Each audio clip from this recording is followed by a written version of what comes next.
రాములు అనే వ్యక్తికి ఈ లంక వింద వల్ల కొన్ని మంచి జరిగింది, అలాగే ఒక చెడు కూడా జరిగింది. అయితే స్టోరీకి వస్తే, రాములు ఒక పాల వ్యాపారి. అతనికి చాలా పేద కుటుంబం. అతనికి మొత్తం 3 కొడుకులు, ఒక భార్య. అయితే రాములు ఎప్పటిలాగానే అతని వ్యాపారం చేసుకుంటూ, ఇంట్లో వారి భార్య అతనికి హెల్ప్ చేసుకుంటూ కొడుకులు 3 చదువుకుంటున్నారు. ఈ 3 కొడుకుల్లో ఒక కొడుకు ఫిజికలీ హ్యాండిక్యాప్. అయితే అతన్ని చూసుకుంటూ రాము కుటుంబానికి అతని హాస్పిటల్ ఖర్చులు చాలా భారీగా ఉండేవి.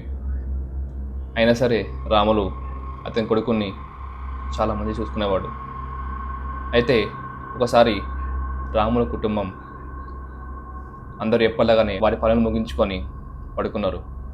అయితే వారి భార్య కలలో అమ్మవారు, సాక్షాత్ అమ్మవారే వచ్చేసి, మీ ఇంట్లో ఒక పలానా చోట బంగారం ఉంది, అది తీసుకోండి, కానీ నాకు ఒక బలి కావాలని చెప్పింది.